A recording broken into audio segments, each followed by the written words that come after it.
தேவனால் பயன்படுத்தப்பட்ட பாத்திரம்.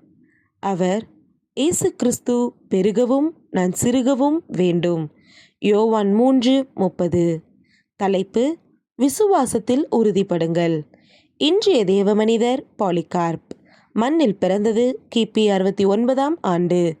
விண்ணில் சென்றது 23/2/156ஆம் ஆண்டு. ஊர் அறியப்படவில்லை. நாடு அறியப்படவில்லை. தரிசன பூமி சிமர்னா. இதே நாள் பிப்ரவரி 23 கம்பத்தில் கட்டப்பட்டவராக விறகுகள் சூழ்ந்திருக்க எரித்து கொள்ளப்படுவதற்கு தயார் நிலையில் நின்று கொண்டிருந்தார் 86 வயது முதியவர். உள்ளத்திலோ அவர் இளைஞர். விசுவாசத்தில் வீரம் நிறைந்தவர். தூய யோவானின் சீடர். மரணத்தைக் கண்டு பயப்படாதவர். கிறிஸ்துவ நிமித்தம் துன்பப்படுவதை இன்பமாக எண்ணியவர். அவர்தான் சிமர்னா பேராயர் பாலிகார்ப். கிறிஸ்தவர்கள் துன்புறுத்தப்பட்ட காலம் அது.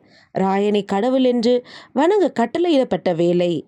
ராயனை வணங்காதவர்கள் சிங்கத்திற்கு இரையாக போடப்பட்டனர்.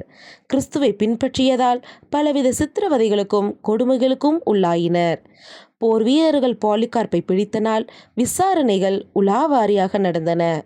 கிறிஸ்துவை பின்பற்றுவது மட்டுமே குற்றம். கிறிஸ்துவை மறுதலித்தால் விடுதலை. பாலிகார்ப்பிடம் எந்த பயமுறுத்தல்களும் பயனளிக்கவில்லை. கிறிஸ்துவை மறுதலிக்க கூறியவர்களிடம் கிறிஸ்துவின் அன்பினை அழகுரை எடுத்து கூறினார். தன் முடிவு நெருங்கிவிட்டதை உணர்ந்தார்.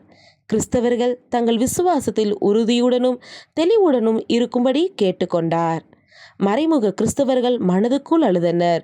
துயரத்தை எப்படி வெளிக்காட்டுவது என தயங்கினார். வெளிப்படையாக தெரிந்தாலோ அவர்களுக்கும் அதே கதிதான். பேராயர் தான் இரத்த சாட்சியாக மரிக்கும் முன் தனக்கு இப்படிப்பட்ட மரணத்தை தந்த தேவனை துதித்தார்.